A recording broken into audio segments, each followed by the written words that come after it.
All right, well, welcome everybody, and this is the last talk of the deep dive in mechanics, and today we're going to have a talk by Gianluca Iaccarino, who is the director of the Institute for Computational Mathematical Engineering and professor of mechanical engineering in the Mechanical Engineering Department at Stanford University, and he's going to talk about all models are uncertain.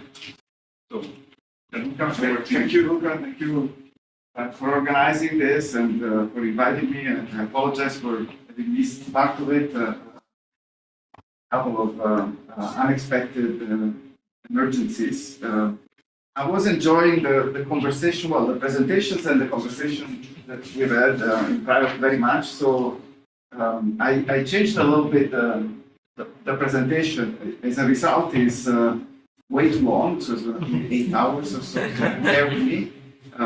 But the truth is that I think there is a lot of really interesting insights into aspects that have to do with the mechanics and the technology that we use for simulations and modeling and so on, but also sometimes the philosophy of it. So I wanted to close this with a little bit more perspective, a general perspective, and given the note of trying to be a little bit more like tutorials, I'm going to take it slow and we'll see where we end up. So I promise to finish in time. Actually, you can just stop me at some point. Okay, so the title of this talk is sort of a rephrasing of a very famous quote by George Box, who was a statistician. The reason why it is rephrased is because I object with the word wrong. I don't object with rest, but the word wrong is problematic for me. In many ways, if something is wrong, we will fix it, right? Keeping something wrong doesn't really fit with me very well. So we'll see what I mean in a little bit. But the first question is the model. What is a model? And there are a number of examples that you can come up with, but the truth is that we use models for everything, and models are everywhere. Some models are more sophisticated than others, are more data-driven than others, but we do use models all the time. And not just we, some of the main decisions in our world are based by on models in a number of different ways. And there are sometimes, models that tend to be extrapolated fairly aggressively to be relevant to the problem of interest. This is a model. This was the only case where I think it's wrong. Talk about the model is wrong. It's not its fault. In this case, using these models for applications might be perhaps wrong. But the idea is that the decisions and sort of informing decision is why we use models, obviously. And then the next question is why they are useful or how they're useful or perhaps wrong. And for this, I have an example that I've used in the past. So if you've seen me presenting in the past on this topic, you might have seen it. But it starts from very, very early in trying to predict the motion of planets.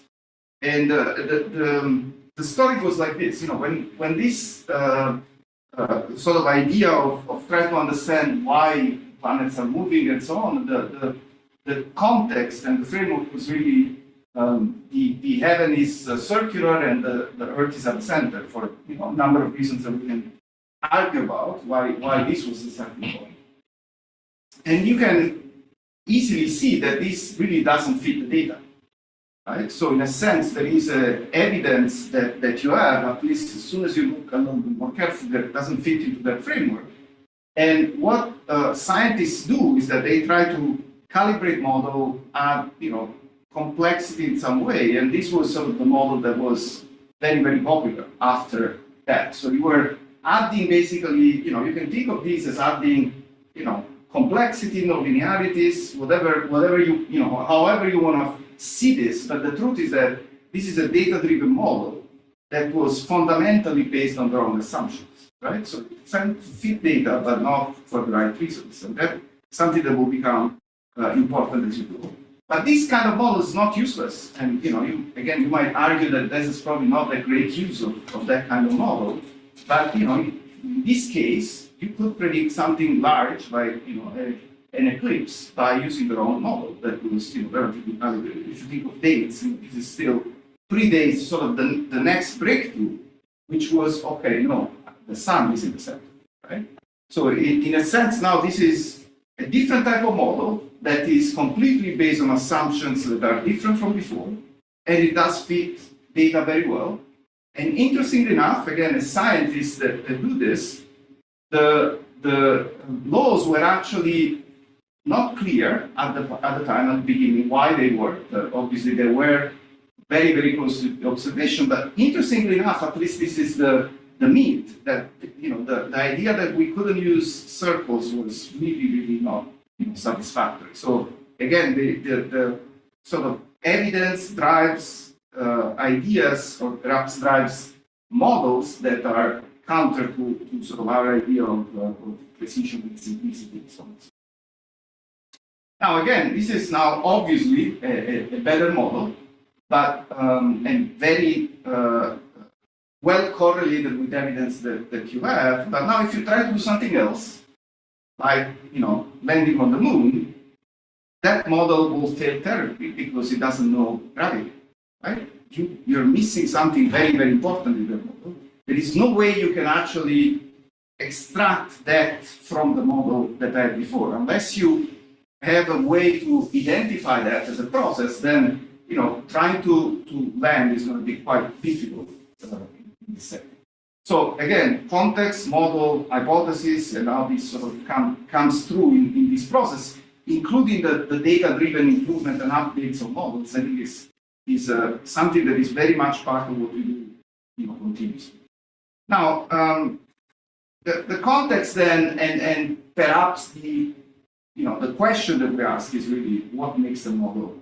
Again, I'll keep going, but in this case, again, you can sort of think of useful or not useful. Now, I work with models that are a little bit more complicated. The problem that I've been working on in the last several years are problems of this sort, where you have these are simulations of a combustor chamber in a jet engine. You have turbulence, and you have additional physical phenomena that are at play. In this case, combustion, injection of multi-phase fuel, incredibly complex geometries, and so on. So this is one of the problems and simulations I'm interested in. And in this case, I'm thinking of what is that we care about. Well, in this case, we care about certification, we care about emissions, we care about durability of the system. These are all specific questions that can, in some way, be addressed by these simulations if we're careful enough. More recently, and these are actually the two that I'll spend a little bit more time today on. I worked, at Stanford, a large team worked on a project related to simulating solar energy receivers. This is a turbulent flow in a duct with a particle seeding and with subject to radiation. And so this is a problem in which we're trying to extract energy from, say, radiated heat flux from the sun, and we're trying to transfer it to fluid that is transparent. So we're using the particles as a medium setting. So I'll tell you more about this, but this is the kind of problem. And in this case, what we were interested in the engineering question was really, can we design this system, given the thousands of parameters that were in this system? We can basically select a lot of different properties of the flow, properties of the particles, combination, regimes, and so on. Can we design a system that is competitive or efficient in terms of radiative transfer? The second problem is the problem we are working on right now at Stanford, which is a problem in propulsion again, is the assessment of an emission system based on laser energy deposition. So we have a rocket chamber. We are injecting a very, very high amount of energy in a very limited space of space and time, and we are hoping to get the system to ignite. The conditions are such that without this energy injection, there is no combustion. And so we are trying to assess the reliability of this system. And once again, the complexity here is the turbulence, the combustion process, but the additional complexity in this case is the incredibly violent time scales associated with this energy deposition process. Now, these models are based on a process that is very well known and very well characterized, which has to do with building from principles, physical principles or perhaps prior knowledge, a mathematical model that unfortunately we cannot solve directly. So the real challenge with all this is that we cannot identify analytical solutions of this mathematical model, and we have to go through a computation. So the reason I'm mentioning that is because we'll see that some of the challenges are really that part, really what we have to do for sort of doing the calculation and get the solution, and some of the challenges in actually predicting what we care about have to do with the first part, right? So that it's very important to sort of distinguish these two sort of sides of the story. You know, if we could live with a mathematical model that we can solve analytically, I think there would be a lot more simplicity and future for some of these. And so this is sort of the problem I care about. These are complex multiphysics. We call these problems of multiphysics simply because of the importance of the timing. Right? These are not just turbulence and then something else. When you have something else, that affects the turbulence in a way that is of, you know, that is first order effect. So we need to really understand those interactions. So now the question is why models are uncertain. And I don't have to tell you much about it, but every time we build a real system, an engineering system, we have, you know, some variability coming from, say, manufacturing and other sources. And we have, on the other side, the fact that our mathematical model is based on assumptions. And so two different models of the same phenomena might actually give us different answers. Okay? So these are examples that are, you know, very intuitive, very clear to understand. From a practical perspective, the uncertainties that we have are, at least I like to think of them as of two different, very different nature. The first one is really related to stochasticity, randomness, and has to do with representation of processes that are not well controlled in reality, right, in a lab or in real world applications. And in many ways, you know, this is irreducible. There is no practical way of eliminating those uncertainties. You know? Again, if you think of manufacturing, yeah, you can improve the manufacturing process and make the 100 parts that you build closer to each other, but they're never going to be exactly the same unless you build a process that is incredibly impractical. The second part is the area that I've been spending a lot of my time trying to think of how to manage uncertainty that have to do with the assumptions we make in a model. So every time we introduce an assumptions, implicitly we have a possibility of actually applying the model incorrectly. So introducing results that are, somehow not trustworthy, low confidence results. And sort of the mental picture of variance and bias is a good sort of summary, at least mental summary for this. Again, the idea of the irreducible one is that this variance, but if we can really spend enough time and build a good picture of what that variance is, then we do have our understanding of what precision means. Right? We can compute statistical summaries and so on. In this case, it's very different. In spite of the fact that we might devote a lot of effort, the model itself doesn't have, doesn't have gravity, right? No matter what you do, that is still missing. And it's not clear when it's going to become important, but in some cases it might. Okay, so that's why we worry about uncertainty, both because of natural variability, but also because of deficiencies and assumptions. Now, the final step is what is a model prediction, and in our setting, model predictions really go this way. You build a computational model, you validate it, you do anything you can to make sure that is exactly a faithful representation of that mathematical model you wrote down. Right? That's the key. The mathematical model is what I want to do. I can't solve it. I build a model that does that represents that mathematical model. So as soon as you've done that, then the idea is that you select your inputs, you specify what defines this system, properties in conditions, boundary conditions, and so on, and you build your outputs. But as I said, because of these two sources, right, things that have to do with inputs, the geometry, conditions, and so on, things that have to do with the models, we select a combustion model, we select a turbulence model, then it turns out that this is only predictive if you can run a sufficiently large number of ensembles or large number of variations that allow you to build a statistical estimate. And so the prediction at the end of the day will be some sort of statistical assessment of the performance of this ensemble. Not just one, because again, that's not representative of the reality of the scenario. And it turns out that in many ways, variability it's not particularly difficult to deal with, in the sense that statisticians have devoted a lot of attention to develop methodologies and understanding of how to even characterize the concept of confidence and so on. So there is a fairly vast amount of knowledge on that. The problem with bias is that it's not quite as developed, at least as a general concept in terms of how to develop and how to apply techniques to characterize that. But more important, at least for my perspective, is that it's very domain specific. It's very much related to the assumptions you're making. So you need to also understand those to try to really characterize them in a way that is, again, practical more than anything else. And you have to remember that it's not in the model. So you cannot formally use the model to try to get it, right? Because in a sense, it's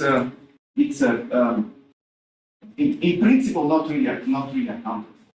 Now again, I'm focusing on my process of building simulations, right? Where the formal idea is that you do start from a mathematical model that you write down, right? And as soon as you write that down, that everything is really defined into that model. So I'm not talking about taking observation from an experiment and then building a model, because in that case, maybe my model misses something, but at least the experiment has supposedly everything in it that I get, right? So it's a very different perspective because of that stuff. So I'm not gonna tell you this today, but we spent a lot of time in my group trying to understand how to quantify, at least in one setting, in the setting of Reynolds average Navier-Stokes simulations, how to assess this bias, and we've worked on this, and there is some details in the review paper that we wrote with Kartek. So there are at least some attempts. This by no way concluded, but at least sort of illustrate some of the spirit of how you can process or proceed, I should say, in this setting. Now, so this sort of tells you basically that, to me, a model prediction is really a forecast that has explicit assessment or statement of confidence. And that's going to be sort of the goal sort of moving forward with these two examples. So the first one I already mentioned is this very complex combination of turbulence radiation and particle dynamics, solid particle dynamics. I already mentioned that it's sort of relevant for solar jet energy application, not perhaps well, certainly not the common ones, the most common ones, photovoltaic cells. This is a system that has a solar concentrator, a set of mirrors that concentrate solar light onto a target. The target is basically a meter diameter, high energy, high heat flux region that impinges on a target. And this target is basically, at least in our case, a duct, in which we're flowing air at a certain speed with a certain amount of turbulence and so on, laden with particles of a small size and so on. The fluid is clearly transparent, it's air. And so the way this process works is that the particles have to absorb energy as soon as they pass through this. So there is a very quick amount of time in which they're absorbing this energy. And then the question is, can they release it fast enough to the fluid so that we have, at the end of the system, at the end of the of the tower, a cold flow or a cold fluid that is becoming hot enough that we can use it for a thermodynamic cycle. Okay, so the process is fluid starts cold, so it goes through the system, heats up because of the radiative influx here, and then we use it for an aerodynamic cycle. So mathematically, this is a challenging problem. I don't have to tell you this. I just want to mention that part of the reason why we care about these kind of problems is because from the point of view of numerics and physics, they force you to think about the interaction between these processes, right? It's easy to imagine if you have only turbulence, what to do with turbulence, right? To solve an invariant set of equations, you have enough resolution, that's basically what you need. For particles, we usually like Lagrangian transport, because they tend to be more accurate, and so already the coupling between these two is complex, because now you have scales and you have two-way interactions that you need to account for. And then for radiation, the typical modeling is very different. You typically use Monte Carlo ray tracing or maybe discrete ordinates like we use in this case. And again, the challenge is to capture the coupling between these spaces. Nevertheless, we can proceed and build simulation tools that do that. We actually built an experiment at Stanford that we can validate that through comparison with data. Now, the question though becomes, what are the uncertainties in this problem?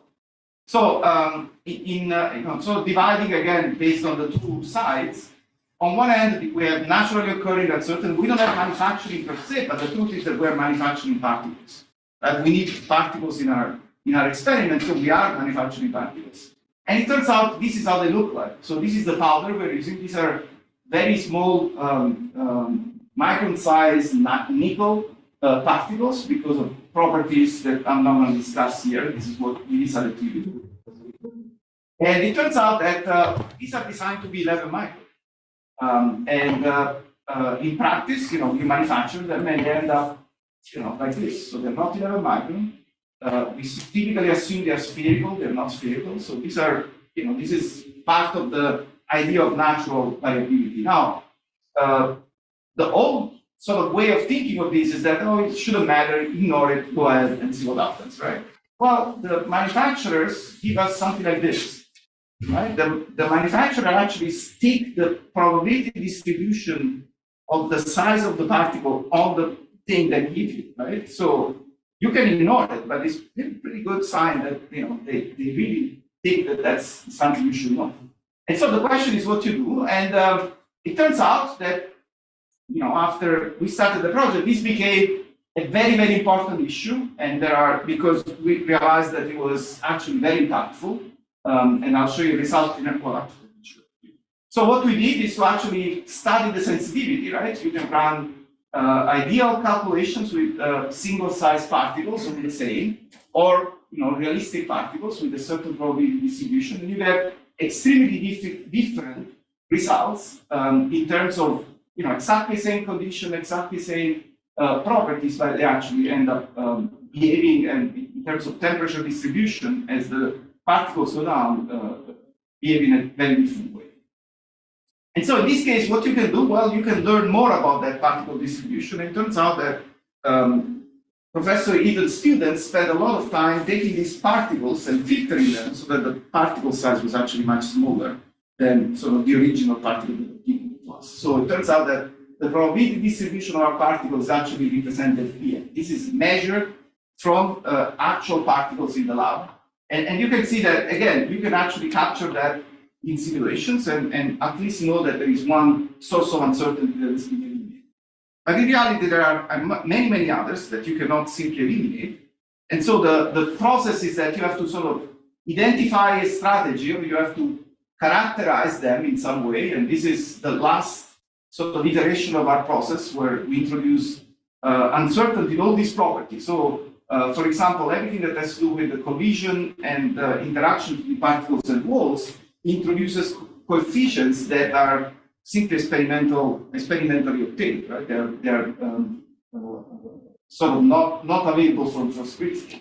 And it turns out these are the ranges depending on the class sizes, the particle size that you have. So if you have interaction between these particles, you have to account for a resolution coefficient that is actually quite uncertain, very uncertain. And so on for other things, including properties. For example, absorption and scattering of these particles is not easy to characterize very precisely. And so these are all sort of uncertainties. So what you do is that you then run ensembles, as we said. You pick values corresponding to these. You run an ensemble simulation, and you can then collect statistics. Now, this is nothing obscure. This is simply Monte Carlo. And it turns out that we just can't afford it. Our simulations are already incredibly expensive. Running thousands of them is just completely inappropriate, impossible. And so what we do is to accelerate, and there are a number of acceleration techniques. I'll just mention one, and I'll just show you a couple of examples quickly. What is the problem with Monte Carlo, as everybody knows, is the sort of the dependency of the cost and the accuracy of the error, I should say, on the number of simulations that you run. So the cost increases, the accuracy increases as well with the number of calculations. So it's impossible to sort of get predictions that have good confidence intervals, so meaning high accuracy with very, very few simulations. So think of order 10 simulations that we have, 10, 15. So the idea of control variance is incredibly simple. Is the idea that you can actually build a surrogate P, and if you have knowledge of the expectation for P, you can actually build a correction for your statistics and build assess actually the statistics of interest with an accuracy that is now proportional to rho or rho squared, which is the correlation between P and Q. Okay, so the idea is that if I can build a surrogate that is well correlated with Q, then I can get errors that are much lower than the Monte Carlo errors with the same n, as long as rho is close to 1. Okay, so that's a very simple, very straightforward idea, very easy to verify, but we don't have an easy problem or not have an easy or a straightforward strategy to actually build P. In practical cases, simulation cases, P is typically built by doing coarsening. So you have a high fidelity simulation you care about, you coarsen it in some way and you reduce cost. It turns out in our case, coarsening is not a trivial exercise. You can coarsen in many, many different ways. You can coarsen the turbulence calculation, the radiation calculation, the particles, the coupling, and even including different assumptions. It turns out literally we have thousands of coarsening opportunities. Literally thousands. And just to give an example of how these look like, so this is again, actually this is fluid, temperature distribution in fluid, showing a snapshot of the high fidelity and 5 snapshots of low fidelity cases. And just by looking at them, you sort of realize that some choices, I'm not telling you obviously what are these choices, but some are quite questionable, right? Others might be reasonable, but the question is how you pick it, how you define a priori what to do. Well, actually, you don't. Gianluca, Yeah. what are the low fidelities really? I mean, what are the models? So I think these three are the coarsening, the turbulence only. So the grid, the Eulerian grid. This is a diffusion model for radiation, and this is a one-way coupled model for particles. So there'll be also huge biases. Absolutely, absolutely. So it turns out that's exactly Exactly. If you do that, you reduce the variance, the electoricals that previous slide. So by introduce the bias, you introduce the bias. That's correct. Yeah. But the question is at the end how we're going to use it, right? Okay. So for now we're just building a P, right? We're trying to build a P, right? And as long as P and Q are correlated, it turns out that the estimator for Q is still unbiased, right? So if we use the high fidelity for the first part, that's still going to be an unbiased estimate. So one way to think of it is that the brunt of the accuracy still comes from the high fidelity. What we need to do is to reduce sort of an equivalent variance to get more accurate confidence intervals, right? Assuming the high fidelity is not biased. Correct. Yeah. No, also assuming that the correlation between high and low fidelity is some monotonic or it doesn't behave very strangely. That's correct. So, in fact, I think that's exactly sort of the point of my next slide. How do you know? Right? You can guess, and I'll just, this is a really interesting exercise. We asked, this was the PISA, this is a large group at Stanford, right? We had 20 people working on the project. So we actually literally asked people what should be the low fidelity model. And then we tried what they said, and they were very bad, actually, pretty bad. And we didn't ask, like anybody, right? These were people that knew the problem and they were guessing sort of based on their experience. Anyway, it turns out that the way we did it, at least, was this. You run high fidelity simulation, at least for a short burst. This is not a full simulation, but you run it to try to get a distribution. So these are actually 20 cases run across the parameter space to see basically what is the distribution of outcomes. You can think of this as the heating of the fluid at the end of the system. And this sort of gives you a range now of sort of targets. And now what we do, this is obviously our cost reference. So what we do then, we start building models. The way we organize the models here is in terms of cost. So obviously you have certain models that are closer in terms of cost to the high fidelity, and some models are much cheaper. And what we do is that we do an iterative process or a sequential process where we take models that are one order of magnitude coarser, cheaper than the original, and we actually look at distributions, right? We run the same cases and we look at distribution. So the correlations is really trying to represent the entire distribution or property of the output. And at this point, we have a number of models that we could select, right? That seems to have a reasonable correlation, and some that are very biased and very, out there, clearly not, or at least statistically not good candidates for this. Then what we do again, we pick one model, and we try to reduce the cost again of an order of magnitude, and we go to these models. And so the idea is that you keep following this, and eventually you end up with models that, at the very last stage, are incredibly cheap, 4 order of magnitude, but they still correlate well with, in couples with models at higher fidelity.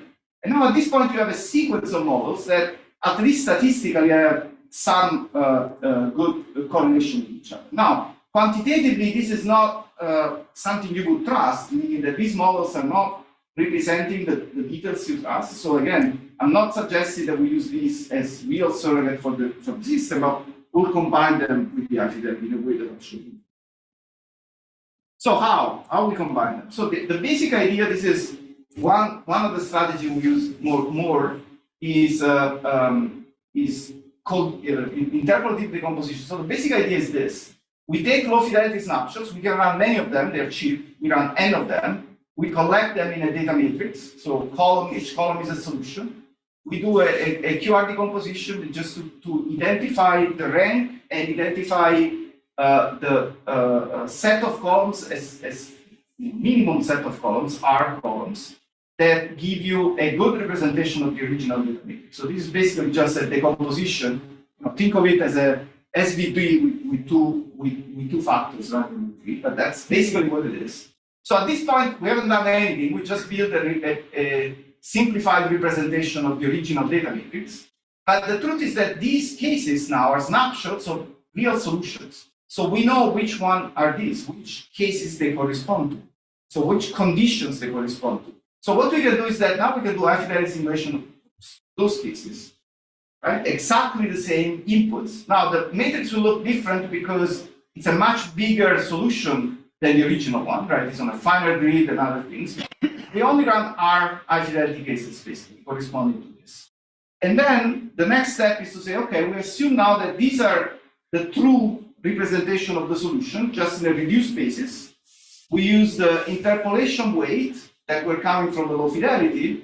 We basically use them exactly in the same way, and what we build as a result is n samples of the high fidelity calculation. So in a sense, what we have done is to project the variance onto a subspace, on a limited space, then take the high fidelity of that space and build the actual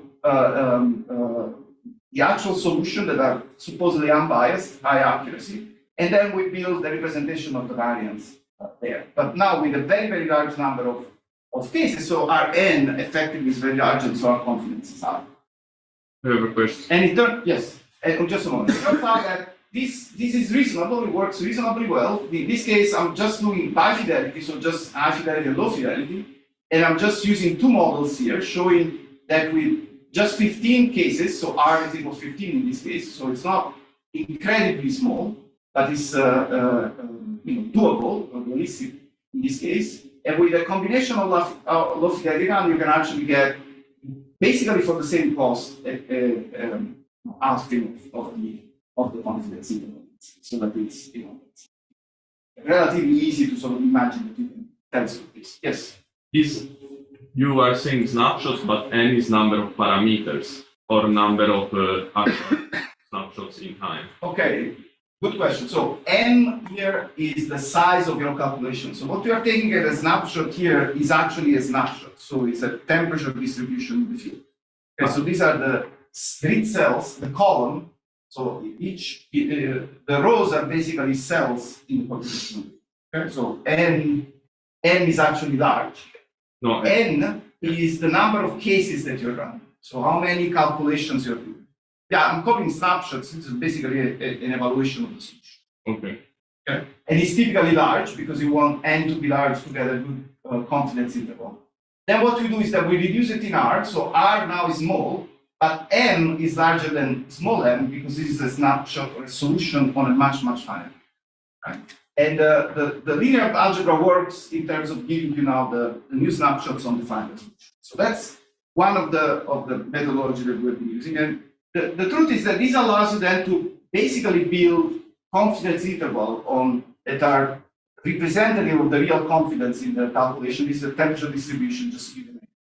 Now, this is not the only thing you can do. What is interesting at this case is that you've populated a large space of high fidelity solution, even if they are effectively by fidelity.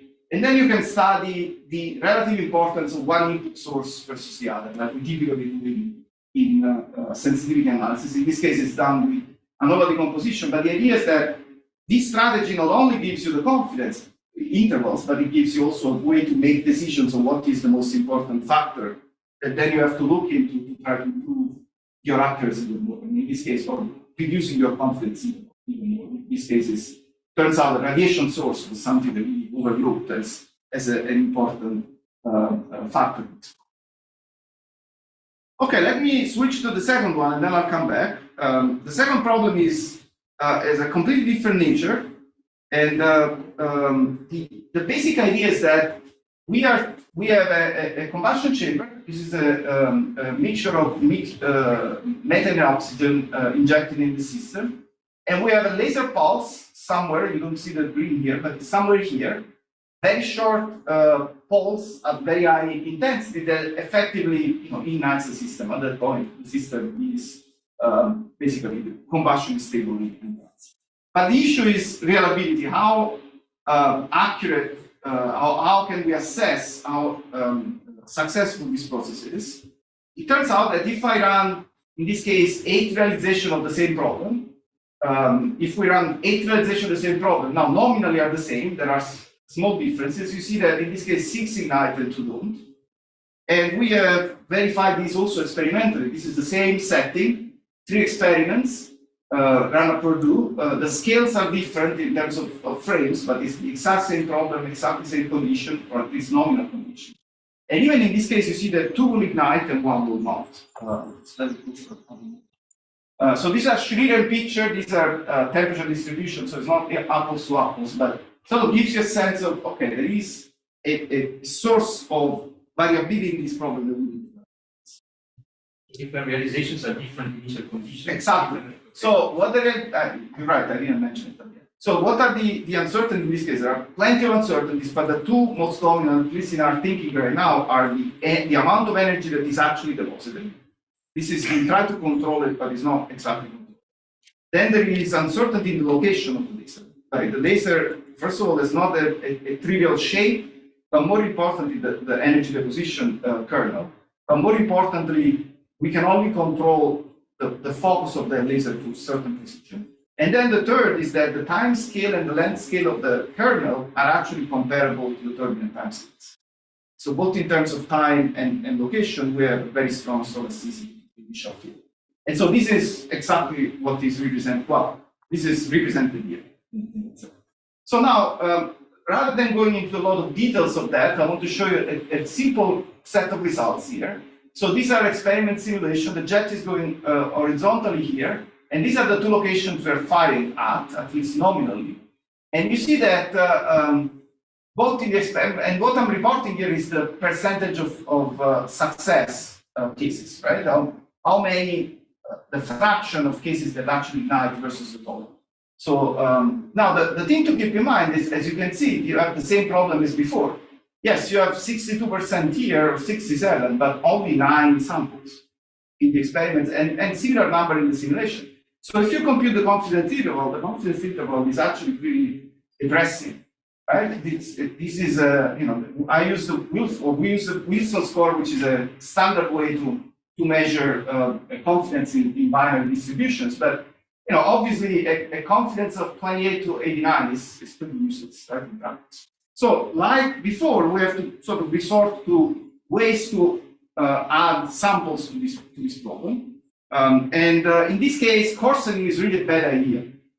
It's a bad idea because the key parameter here is where is the method, right? Or where is the stoichiometric mixture, so that we know that we're igniting in the right place. If the calculations are too coarse, methane is everywhere. And in fact, it ignites all the time, right? Which is not very well correlated with what you care about. So what do? Well, we resort to in this case, to autoencoders. So what we're doing is to build autoencoders directly from the experiments, because we want to do this both for experiments and simulation. We want a better confidence interval also for the experiments.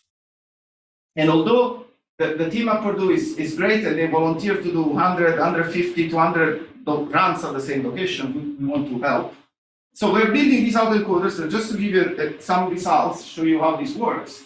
So this is an autoencoder with 128 latent space of 128 dimension, and it's actually not bad. You still see the jet. You see sort of the initial development of the kernel, and this is obviously an unseen case. But 128 is complicated. If you remember some of the discussion we were having before, one of the things you want to do to make this model generative, you want to build dynamics in the latent space and follow it, right, for different parameters and so on. 128 is pretty, intense. It turns out with 2, which is pretty extreme, well, you still get most of it, actually. It develops, you still see the jet, you saw the initial development and so on. So this is actually now dynamics that you can follow. These are the actual encoder output, right? So these are the actual latent variables. So it's fairly rough. This is not the dynamics. What I'm doing here is simply feeding the images in a trained network and following the variables, right? So this is not generative for now. Turns out that this seems pretty good at compression. This actually is extremely good at compression. But in terms of prediction, if you train on ignited cases, then you can generate ignited cases. If you train on non-ignited, you can generate non-ignited. If you train on both, you get kind of a mess. So it's not really working. So what we decided to do, what we are working on, and I'll just mention it briefly, is that we are actually modifying the way we build the latent space using Gaussian mixture, but more importantly, we are building a classifier directly in the latent space so that we know, or we live either in a space of ignited solutions or in the case of non-ignited solution, and then we can understand the dynamics. And it turns out this works pretty nicely in test cases. We're still working on the real case.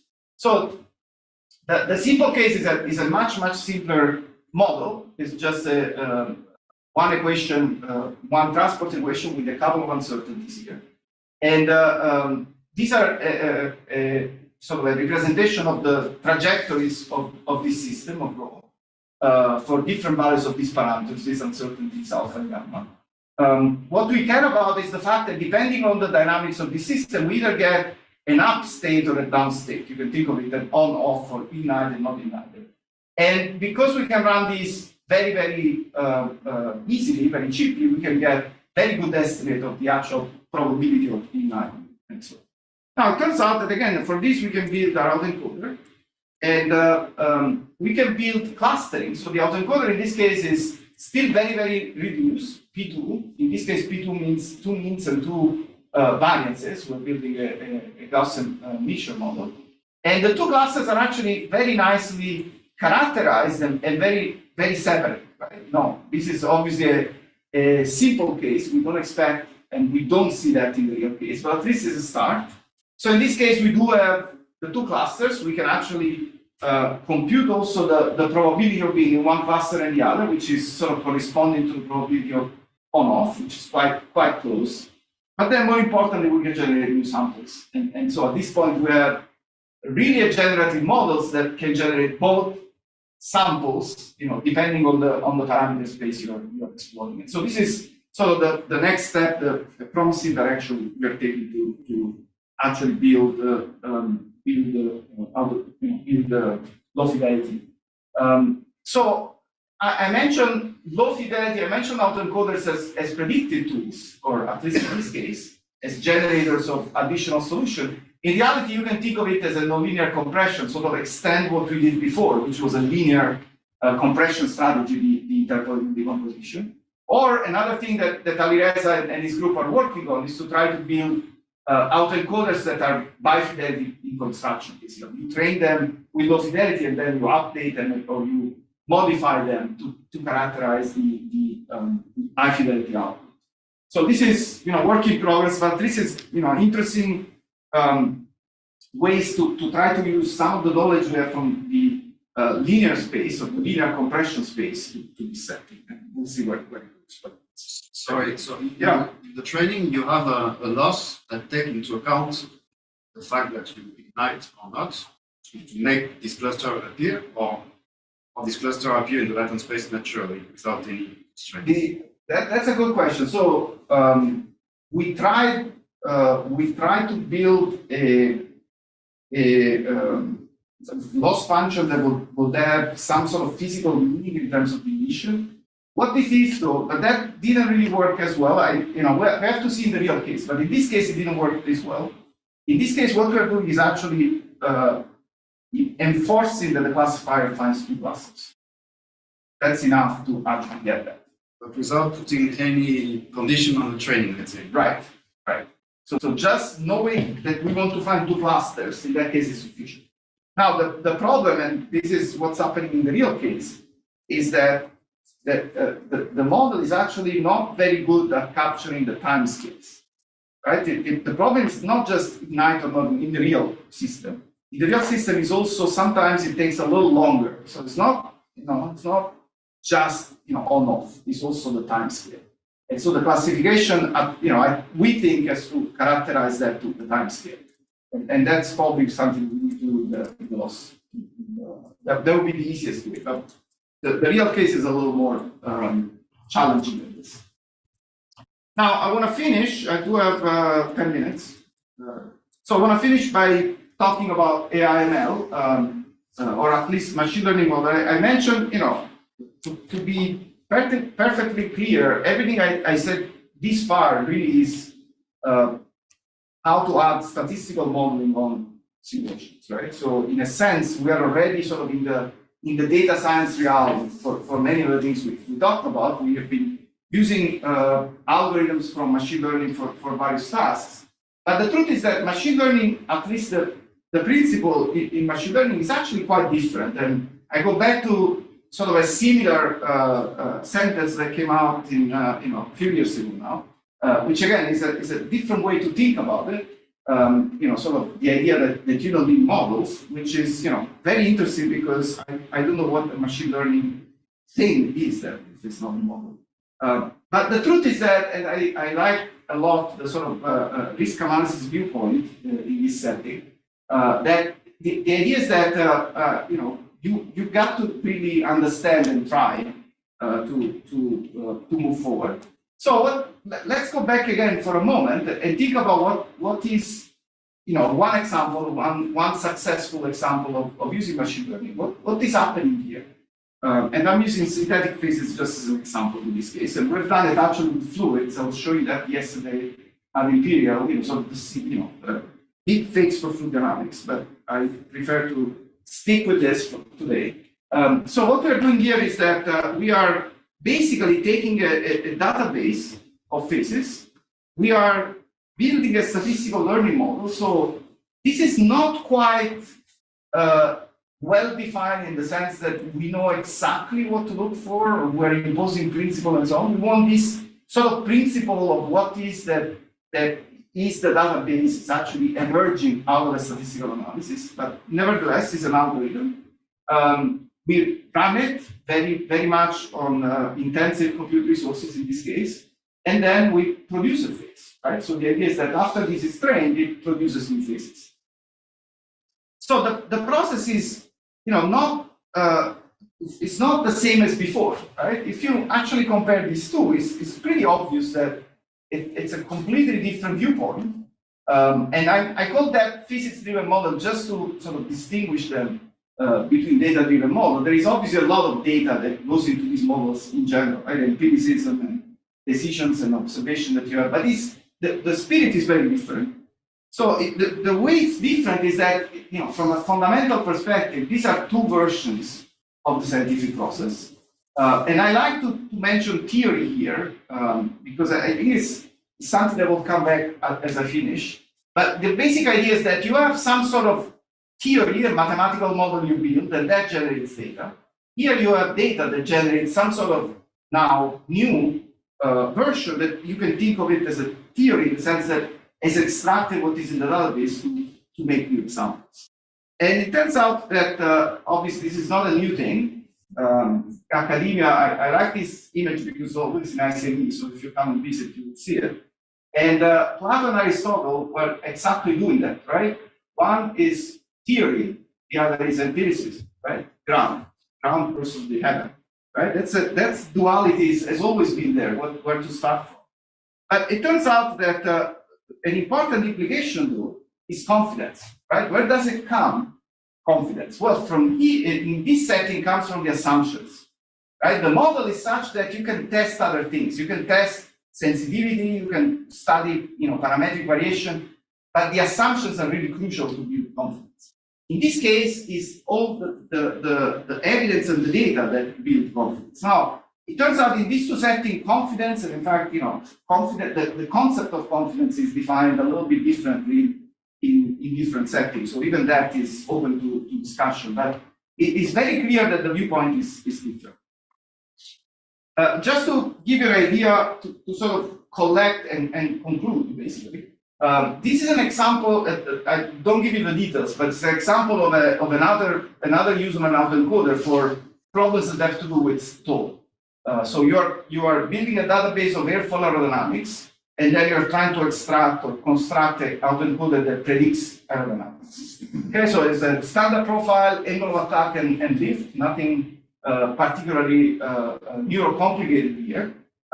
What is happening is that using data, I'm training this autoencoder in this range of angle of attack. I want to study stall, but then somehow I decided to use it beyond, right? For low angle of attack or for beyond even that. So it's clear that the model is pretty good at interpolating, at sort of getting information about the results. And I don't have the time to discuss it today, but looking at the latent space is actually incredibly interesting in this setting, and we've been working a lot on that. But what happens now? This model can actually give you information about uncertainty, for example, in the angle of attack. Right? You can easily use the autoencoder to study it. It's accurate. And if you have 5% uncertainty in your angle of attack, you get a 5% or whatever uncertainty in the lift curve that corresponds to that. But it turns out the model is also, the machine learning model, is also very much affected by its construction. Right? There are a lot of factors that enter into what exactly is the autoencoder that I'm using, and what is the data that I'm using, or what is the training process that I'm using. So what we are starting to do is, a lot of, there is an enormous amount of work actually. I counted at least 5, 6, maybe Kartik knows more, 5 or 6 reviews of uncertainty quantification method in machine learning, deep learning, and so there are plenty, right? So what we started to do is following some of those, but the idea is to build a protocol for sensitivity. So what that means is that you basically build not an autoencoder, but an ensemble autoencoder. That's a common thing to do. But the ensemble is not built just by randomly changing things. It's actually built by creating sort of sub ensembles in a sense. In this case, the ensembles are only 10 cases, but each 2 of them are basically consistent in terms of infrastructure, consistent in terms of architecture, but only change randomness due to, for example, the batches, initialization, and so on. So the training process is randomized, and so we are building sensitivity to the randomization, but also sensitivity to many of the other factors in this.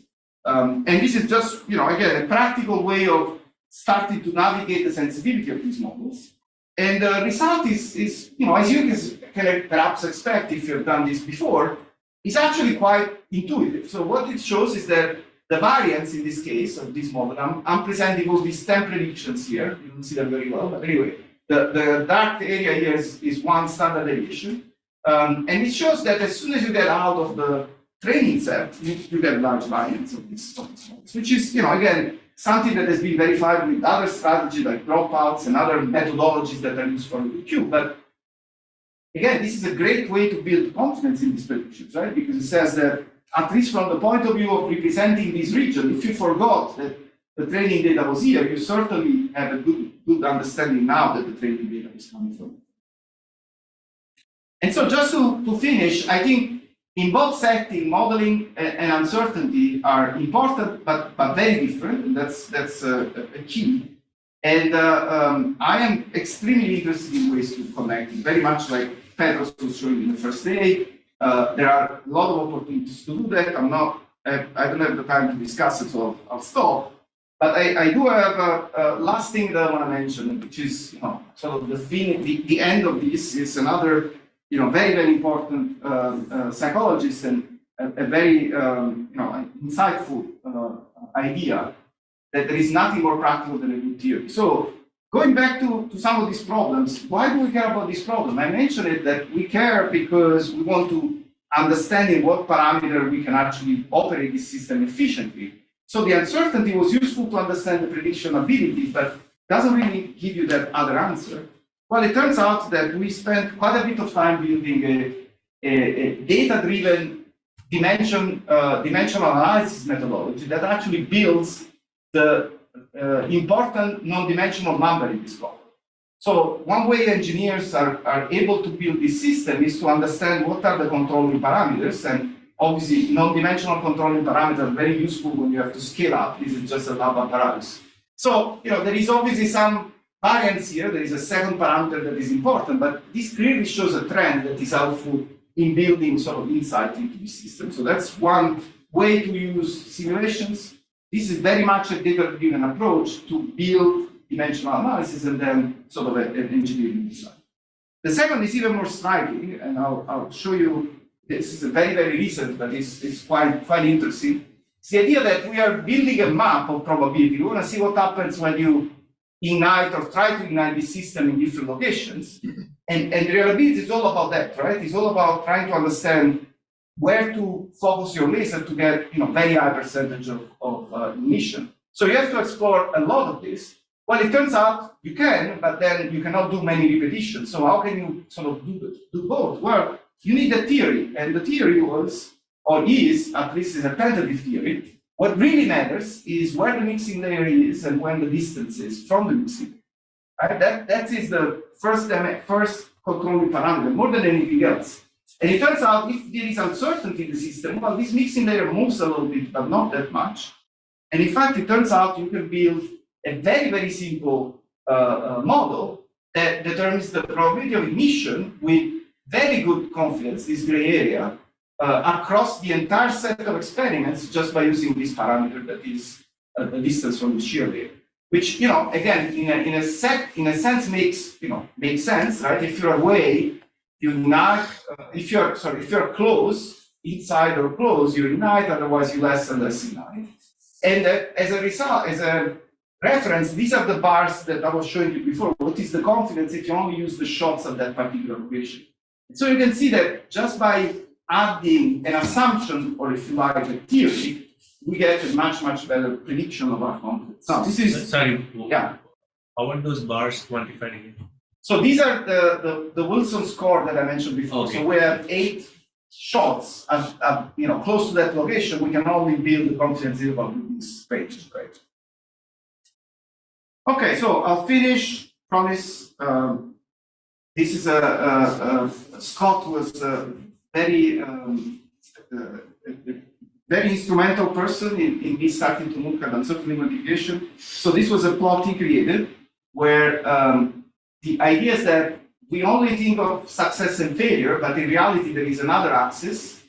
This is a two-dimensional little space where you go from know your Q with your Q in your analysis, and it comes from actually the idea that you want to be there for your engineering. So you want to have assessment to judge success, but nobody will really accept anything that is here, right? Failure because you didn't do anything. So that's your pure analysis. So the question is, what is the other two boxes, right? The two other quarters.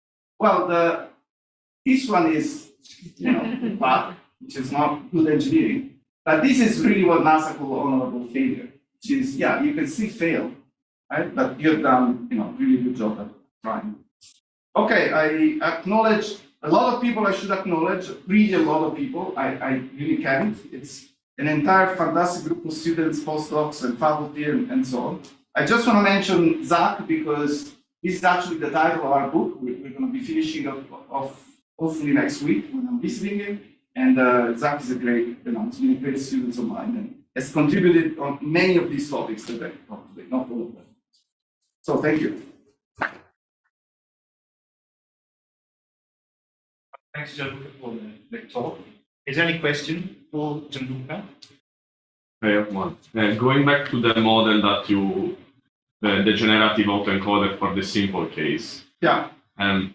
The data that you use for training, how far was it from statistical convergence? Because I mean, the idea of a generative model is that you train the model with some data that does not already give you the statistical answer that you want, and then you generate more data to get to that answer. Makes sense. Yes. So these are full trajectories. So so anyway, they're full trajectories. So we are giving the problem is violently unstable. Right? Eventually gets to a steady state, but we never really run for that far. In the simple case, in the 1D case, yes, we can run it for much further. In all the other cases, we run for a window of time, which is sufficiently away from the emission point, but not close to stable combustion. And so the idea is to, we need to be able to predict quickly enough. But on the other end, differently from for example, the problem that Kartik was showing, we don't really care about long-term scenario. We are not focusing too much on the prediction of the stable condition of combustion. We just, at this point, we're just assessing emission, making sure that the flame is actually established in the combustor is good enough for us. So it's almost like a classifier. Almost, not quite. You want it burning? I mean, that's a good question. Actually, it turns out one of the reasons, I didn't, obviously there were too many things to discuss, but one of the reasons why the autoencoder is failing for the emission case is because it's not just on-off. Right? You can get ignition or failure in many different ways. Right? And you can get it because, what happens is that it actually, the ignition kernel generates a jet of gases. And that jet might be sufficient to hit the shear level, even if it's far enough, and ignite it. Yeah. Right? But some cases fail because the jet gets distorted first. Yeah. Right? So the idea is that it is a classifier for sure, but we don't know a priori how many cases might occur. Right? So we also need to test and train on that and get the different scenarios that might be possible. But classifier right now is at least one solution for the latent space. The latent space is huge. But yeah, ultimately it's the success. I mean, the outcome you're interested in is the. I hope that it's not that huge, but we'll see. So I think there was a question. Yeah, there was a question for Petros. I don't know whether Petros, can you try to ask the question directly? Yeah, hi Gianluca. Can you hear me? Yes. Hi Gianluca, beautiful talk. So when you do all these autoencoders, one thing that I noticed, maybe because of my personal bias, you never used any machine learning in order to interpolate between the data of the autoencoders. the things we do in this learning of this effective dynamics.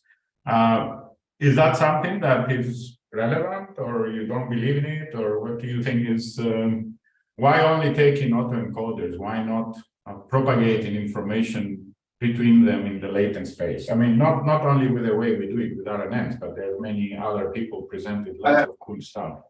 It's a good question. So for this problem, for the problem of emission, as I said, I think we are focused on a region of, or an interval of time that is relatively short, relatively small. So it might be useful to do that, to improve the accuracy by going back and forth, but we simply don't, have not tried. There are other problems, and in particular, there is another problem we're working on. I haven't talked about it, which is dynamic stall, where actually it would be incredibly powerful to do that, and we're very interested in doing it, but we haven't done it yet. But the cases that are much more dynamic, long-term in terms of prediction and so on, are much more amenable to sort of a dynamic approach like the one that you are using, or some similar approaches. But the one specifically for the emission, I think might be, or at least so far we haven't really seen as a primary direction. We're definitely interested in studying problems that have to do, or potentially have to do, with control analysis of the system itself, where then having a feedback would be much more critical and much more important. But and one more detailed question, if I may. What's the dimensionality of your latent spaces? So yeah, this is the experimental data that we're using right now. The dimensionality that we're observing is around 20. At least more than 20 doesn't really improve neither the loss of the accuracy that we get. The thing to keep in mind though is that this is these are Schlieren images, so these are not really three-dimensional field. These are actually images, sort of line of sight integration. So the real three-dimensional cases that we started to look at, meaning the simulations, are actually much more high-dimensional than those. And you have also seen that the images tend to be quite, noisy. The turbulence just shows up as noise. So I think, all that is kind of filtered out immediately as a dimensional. Thank you. Oh, thanks. Going back to the delta, the kind of distance between the kernel, is it a deductive model, like from the human being, or is it like sort of inferred by machine? I missed a bit there. So the delta is an idea. Yeah, exactly. Yeah. So it's a scaling basically. Yeah. And was it coming out of the non-dimensional parameters somehow? Well, certainly. The idea was that, so the origin of that is, I have a hard time believing that stochasticity in the turbulence would be so critical, even if the scales are comparable. Right? Because it's true that you will have a difference, but igniting or not igniting seems too much. So what's happening is that as soon as you sort of look at the shear layer, what's happening is that there are actually events that create very, very large changes in the instantaneous view of the shear layer. And I think those might still be important. Or, these are all theoretical. We'll see, the project is still going. But anyway, that was the idea. Maybe the mean is really what dominates. The mean location of the shear layer dominates sort of the process. And then we need to see some secondary effects that might be due to particular structures that might interact with the jet, with the kernel, and so on. But the stochasticity of the turbulence seems to be important. So maybe skepticism was in the point. Okay, thanks. Is there any other question for Gianluca? Well, then we can maybe finish. Many questions offline. Well, thanks. Let's thank Gianluca.